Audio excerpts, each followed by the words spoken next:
Assalamualaikum warahmatullahi wabarakatuh. Perkenalkan, nama saya Vicky Ekawati. Saya mahasiswa dari Universitas Muhammadiyah Bengkulu, Prodi Ilmu Keperawatan Fakultas Kesehatan dengan NPM 1880-2012. Baiklah, di sini saya akan menjelaskan tentang konsep asuhan keperawatan pada fraktur yang dibimbing oleh dosen saya, Ibu Liza Fitrilina. Baiklah, di sini saya akan mencoba menjelaskan tentang fraktur itu sendiri. Nah, fraktur itu adalah terputusnya kontaminitas jaringan tulang atau rusaknya jaringan tulang karena terjadinya trauma sehingga terjadilah patah pada tulang. Nah, di sini fraktur itu sendiri terbagi menjadi dua, yaitu ada fraktur terbuka dan ada juga fraktur tertutup. Nah, setelah dari definisi, kita langsung saja ke manifestasi klinis dari fraktur. Nah, untuk manifestasi klinis dari fraktur itu sendiri, biasanya ketika seseorang mengalami fraktur, ia akan muncul rasa nyeri, terus munculnya ada edema, dan yang terakhir yaitu terjadinya pembengkakan pada fraktur itu sendiri. Nah, setelah itu akan terjadilah komplikasi pada fraktur itu sendiri. Nah, fraktur itu sendiri dapat menyebabkan infeksi, dan selanjutnya infeksi itu dapat menyebabkan kerusakan struktur pada tulang, dan terus dapat berpengaruh pada daerah yang terjadi fraktur tadi, dan terjadinya juga kerusakan integritas jaringan atau kulit, dan juga dapat menyebabkan terjadinya resiko infeksi, dan dari fraktur itu sendiri dapat juga terjebak dari shock. Biasanya menyebabkan shock itu dialami pada khususnya pada fraktur terbuka karena trauma yang dialami dari pasien itu sendiri. Nah, selanjutnya itu ada jenis-jenis fraktur. Nah, jenis-jenis fraktur itu ada 12 jenis. Salah satunya yaitu ada fraktur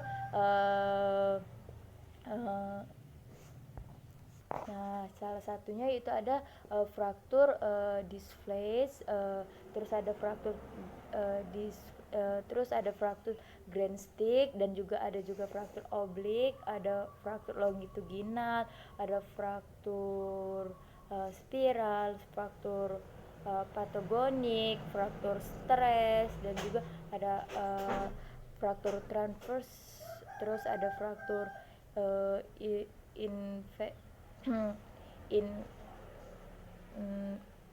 intrakuler, dan juga masih banyak. Nah, untuk fraktur itu sendiri ada fraktur seperti yang saya bilang tadi, ada fraktur tertutup dan juga ada fraktur terbuka. Nah, dimana karena dari fraktur tadi kita dapat mengambil asap, dapat terjadinya yaitu nyeri akut, dan juga akan dapat menyebabkan juga ada pendarahan lokal, dan juga sehingga dapat terjadilah untuk gangguan mobilitas fisik, terus juga dapat menyebabkan resiko infeksi. Nah, untuk pada askep nyeri, apa saja yang dapat kita lakukan? Yang pertama yang harus kita lakukan adalah manajemen rasa nyeri. Nah, untuk yaitu kita dapat mengidentifikasi lokasi, karakteristik, durasi, kualitas dari nyeri tersebut. Dan untuk yang terapeutik atau terapi itu kita bisa berikan teknik non farmakologi seperti relaksasi nafas dalam untuk mengurangi rasa nyeri dari fraktur tersebut. Nah, dan untuk edukasi yaitu yang dapat kita berikan yaitu ada jelaskan penyebab, periode, dan juga pemicu dari rasa nyeri yang dialami oleh pasien tersebut. Nah, untuk gangguan integritas kulit atau jaringan yang dapat kita lakukan yaitu antara lain yaitu melakukan perawatan integritas kulit itu sendiri. Nah, untuk yang pertama yaitu kita lakukan yaitu identifikasi penyebab gangguan dari integritas kulit itu sendiri.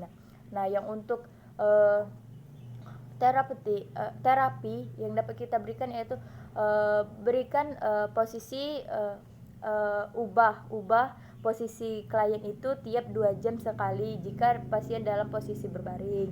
Nah, setelah itu kita dapat bersihkan perinal dengan air hangat dan juga gunakan produk berbahan alami dan juga ringan seperti seperti hipo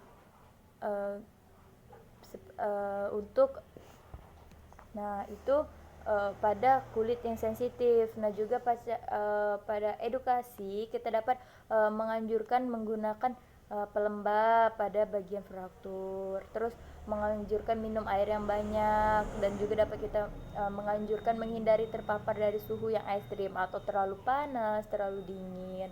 Nah, untuk resiko infeksi yang dapat kita lakukan yaitu adalah pencegahan dari infeksi itu sendiri. Nah, yang pertama yaitu adalah memonitor gejala dan juga tanda infeksi lokal. Nah, setelah itu kita dapat melakukan memberikan perawatan pada area edema dari resiko infeksi tadi. Nah, juga yang untuk terapi kita dapat melakukan pertahankan teknik aseptik pada pasien yang beresiko beresiko terkena infeksi.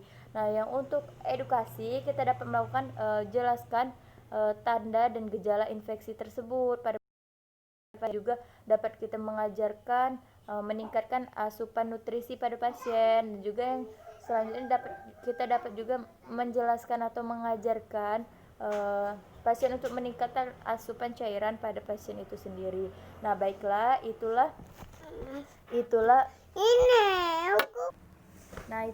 penjelasan dari saya.